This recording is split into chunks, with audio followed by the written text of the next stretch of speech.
Hello everyone, pathfinder platform में आपका स्वागत है। इस सीरीज के अंदर इकोनॉमिक्स आसान भाषा में मैं कुछ इकोनॉमिक्स टर्म्स आपको समझाऊंगा जो बहुत ही टिपिकल होते हैं और न्यूज़पेपर्स के अंदर जनरली आप देखने को आपको मिल सकते हैं। एक टर्म है मसाला बॉन्ड। मसाला बॉन्ड क्या होता है ये हम इसके अंदर अंडरस्टैंड करेंगे। So before start I want to let you know what is bond. क्या बॉन्ड क्या होता है ये अपन समझ लेते हैं। मान लीजिए कि मैं एक कंपनी खोलकर बैठा हूँ, ठीक है, और मुझे क्या करना है, मुझे कुछ पैसा उधार लेना है, ठीक है, कुछ पैसा उधार लें। तो एक तो तरीका ये है कि मैं लोन ले लूँ बैंक से, पर मैं लोन नहीं लेना चाह रहा हूँ, ठीक है। मैं क्या कर रहा हूँ, मैं एक तरह से दूसरी तरीके से लोन ले रहा हूँ। मैं एक बॉन्ड निकाल रहा हूँ अपनी कंपनी का, जिसमें मेरी कंपनी का नाम लिखा होगा, जिसके अंदर ये लिख रखा होगा मेरे को कितने रुपए चाहिए। मान लीजिए मेरे को 100 रुपीज चाहिए, प्लस ये 10% इंटरेस्ट रेट लिखा होगा और कितने टाइम पीरियड का ये बॉन्ड है, जैसे मान लीजिए 1 ईयर का बॉन्ड है। तो मैंने इस तरह का बॉन्ड मार्केट के अंदर निकाला। अब मार्केट के अंदर कोई भी इस बॉन्ड को खरीदेगा, ठीक है, तो उसको मेरे को 100 रुपीज देने पड़ेंगे। और उसको मैंने इस बॉन्ड के थ्रू एक वादा करा है कि मैं तुमको 1 साल बाद 110 रुपए दे दूंगा। तो कोई भी इस बॉन्ड को अगर खरीदता है तो वो मेरे को 100 रुपीज देगा, ठीक है, और मैं उसको बॉन्ड दे दूंगा। और वो मेरे को 1 साल बाद आकर वो बॉन्ड देगा और मैं उसको 110 रुपए दे दूंगा। This is bond. इसके थ्रू मैंने क्या करा है, मार्केट से पैसा ले लिया है और इन्वेस्टर्स ने क्या करा है, इन्वेस्टर्स ने मेरी कंपनी के अंदर इन्वेस्ट कर दिया है एक डेट इंस्ट्रूमेंट के थ्रू। तो बॉन्ड का मतलब आप समझ गए।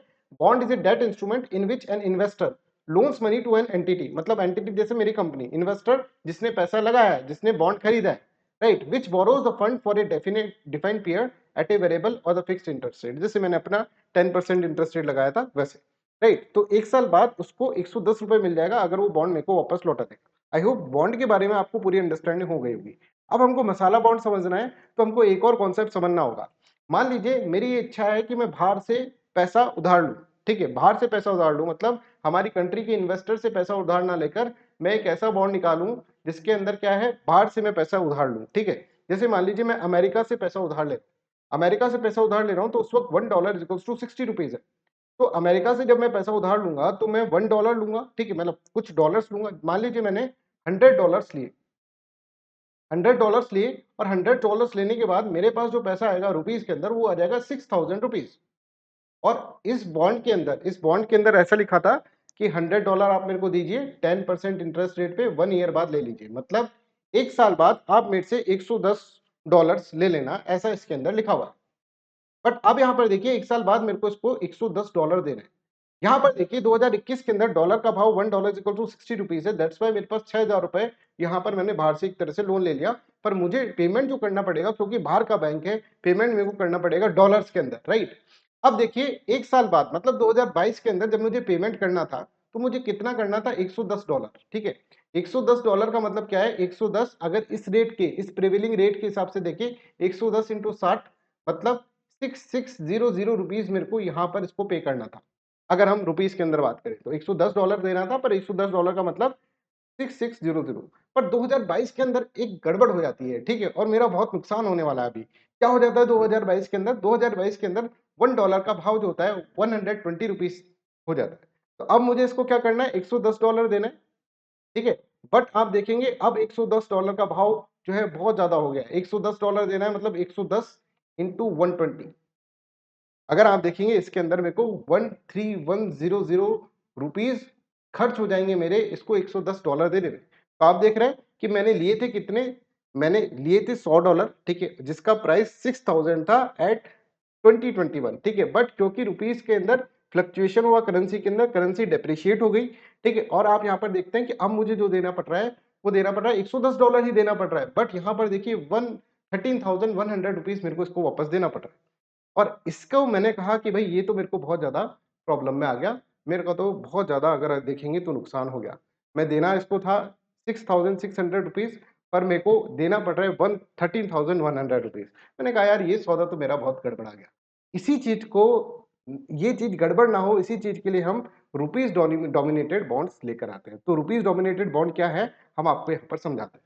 देखिए मैं एक बॉन्ड निकालूंगा और बॉन्ड के अंदर हम, मैं कहूंगा कि ये मेरा मसाला बॉन्ड है ना, रुपी डोमिनेटेड बॉन्ड मतलब मसाला बॉन्ड, ये मेरा मसाला बॉन्ड है भाई, ठीक है। इसके अंदर मैं इनसे कह रहा हूं कि मेरे को आप $100 चाहिए, पर $100 चाहिए तो रुपीज डिनोमिनेटेड $100 चाहिए।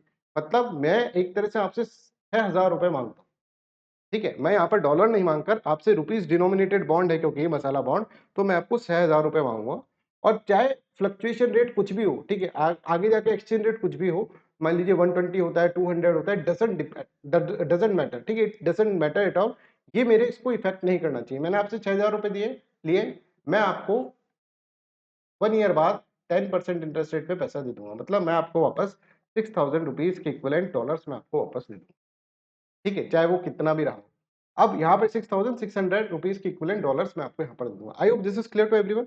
अब यहाँ पे डॉलर का फ्लक्चुएशन हो जाता है, अगर मान लीजिए डॉलर का फ्लक्चुएशन हो जाता है, $1 इक्वल्स टू 120 रुपीज हो जाता है, फिर भी मुझे इसको जो देने होंगे 6600 रुपीज के इक्विवेलेंट डॉलर्स ही मुझे देने पड़े। ये होता है रुपीज डोमिनेटेड बॉन्ड और इसी ही अपन बोलते हैं masala bond. I hope this concept is clear to you, ये कॉन्सेप्ट सबको समझ में आएगा। अब हम इसकी डेफिनेशन पढ़ते हैं। देखिए, masala bonds they are rupee denominated bonds. मैंने आपको बताया the funds would be raised from the overseas market in the Indian rupees, कि मैंने फंड ओवरसीज मार्केट से लिए हैं इंडियन रुपीज के रेस्पेक्ट के अंदर, डॉलर के रेस्पेक्ट में नहीं लिए, इंडियन रुपीज के रेस्पेक्ट में लिए हैं। इसलिए अगर करेंसी का फ्लक्चुएशन होता है तो आप देखेंगे इन्वेस्टर को ही पे करना पड़ेगा, मुझे नहीं करना पड़ेगा। जैसे मैंने पिछली बार 13,100 रुपीज पे करे थे, इस बार मुझे 6,600 रुपए ही पे देने पड़ेंगे और उसके इक्विवेलेंट डॉलर देने पड़ेंगे, right. I hope this is clear. Any corporate body, corporate and Indian bank is eligible to issue the rupee denominated overseas bank, ठीक है, ओवरसीज बॉन्ड। बट यहाँ पर आप देख सकते हैं, यहाँ पर कुछ पॉइंट आपको याद रखना पड़ेगा कि गवर्नमेंट ने यहाँ पर कुछ रेगुलेशंस के बेसिस पे बनाई, और गवर्नमेंट मतलब यहाँ पर आरबीआई जो है इसको एक्सटर्नल कमर्शियल बोरिंग्स मानता है, मतलब बाहर से खरीदी हुई बोरिंग्स इस तरह से देखा जाएगा, उधारी, बाहर से ली हुई उधारी। और मसाला बॉन्ड रेगुलेट किए जाते हैं आरबीआई के द्वारा, ठीक है। तो इनके अंदर क्या रेगुलेशंस है ये मैं आपको बताऊंगा, जो एग्जाम्स में जनरली पूछे जाते हैं। बट बिफोर दैट मैं आपको बताना चाहता हूं कि आप पाथफाइंडर प्लेटफॉर्म पे हैं। पाथफाइंडर के अंदर हम एक अग्निपथ बैच लेकर आ रहे हैं, that is going to be very very important batch. और ये 13 डेज के अंदर ये बैच स्टार्ट हो रहा है, 1 जून से ये बैच स्टार्ट हो रहा है, जिसकी फीस मात्र 7,999 रुपीज है, जिसके अंदर आप देख सकते हैं 900 प्लस आवर्स का लाइव क्लासेस आपको मिलेगा, कॉम्प्रिहेंसिव कवरेज रहेगा प्रीलिम्स, मेंस एंड इंटरव्यू का, 40 test for the prelims and 10 test for the mains examination, एक टेस्ट सीरीज भी हम आपको प्रोवाइड कर रहे हैं, और free mains mentorship and interview guidance programme will be there.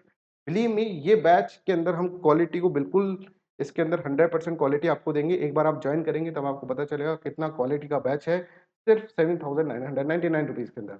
इसी तरह से हम प्रीलिम्स टेस्ट सीरीज निकाले हुए हैं, ठीक है, आप यहाँ पे प्रीलिम्स टेस्ट सीरीज आप देख सकते हैं, ठीक है। ये प्रीलिम्स टेस्ट सीरीज 15 जून से स्टार्ट होगी। यहाँ पर आप कोड जो यूज करना है, आपको लाइव डीवी कोड यूज करना है, लाइव डीवी कोड से आपकी फीस भी रिड्यूस हो जाएगी और मैक्सिमम डिस्काउंट आपको मिलेगा। इसी तरह से मेंस का टेस्ट सीरीज भी यहाँ पर है, और यहाँ पर आप देख सकते हैं ये हमारी टीम है, और इसी अग्निपथ की बैच की लाइन पर ही हमने बोध बैच भी स्टार्ट कराए 7,999 रुपीज के अंदर। कोई भी आपको अगर डाउट है इनके अंदर, प्लस के अंदर, प्लस सब्सक्रिप्शन में, तो आप यहाँ पर नीचे फॉर्म दे रखा है एक डिस्क्रिप्शन में, आप उसके ऊपर क्लिक करके इस अपने डाउट्स क्लियर कर सकते हैं, ठीक है। अब मैं आपको बताता हूँ क्या रेगुलेशंस इंपोज कर रखी है आरबीआई ने। आरबीआई ने पहली रेगुलेशन तो ये इंपोज कर रखी है कि देखिए, फाइनेंशियल एक्शन टास्क फोर्स के मेंबर कंट्री से ही आप उधार ले सकते हैं थ्रू रूपी डिनोमिनेटेड बैंक। मतलब कि अगर मुझे पैसा उधार लेना है बाहर की कंट्री से, तो वो कंट्री जो होनी चाहिए that should be A member of FATF. अब एफएटीएफ क्या है ये मैं आपको बताऊंगा, and who security market regulator, जैसे हमारे यहाँ पे सिक्योरिटी मार्केट रेगुलेटर कौन है, SEBI, is signatory of IOSCO. IOSCO मतलब International Organization of Security Commission का क्या है, वो एक तरह से मेंबर है।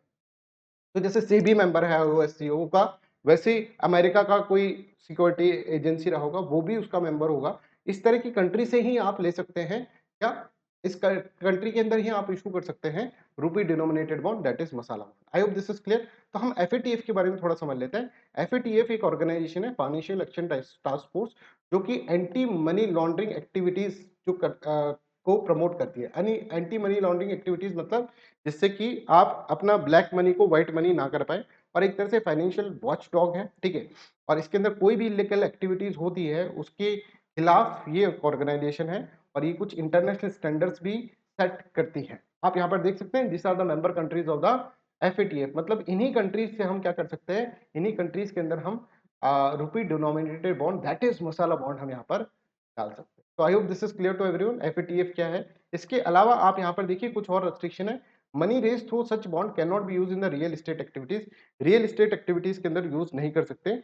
बट अफोर्डेबल अगर हाउसिंग प्रोजेक्ट आप बना रहे हैं, अगर आप टाउनशिप बना रहे हैं इंटीग्रेटेड टाउनशिप, तो आप मनी को यूज कर सकते हैं, या इस बॉन्ड से अर्जित किया हुआ मनी को यूज कर सकते हैं। It also can not be use for investing in the capital markets, purchase of the land और on lending to other entities for such activities as stated above. तो ये सारे रेगुलेशंस आरबीआई ने इसके अंदर इम्पोज़ करके रखी हुई हैं। अब मैं आपसे एक क्वेश्चन पूछना चाहता हूँ, बहुत इंपॉर्टेंट क्वेश्चन है कि आप ये बताएँ कि हू इश्यूड फर्स्ट मसाला बॉन्ड? हमारी कंट्री के अंदर पहला मसाला बॉन्ड इंफ्रास्ट्रक्चर प्रोजेक्ट्स के लिए किसने करा था इंडिया में?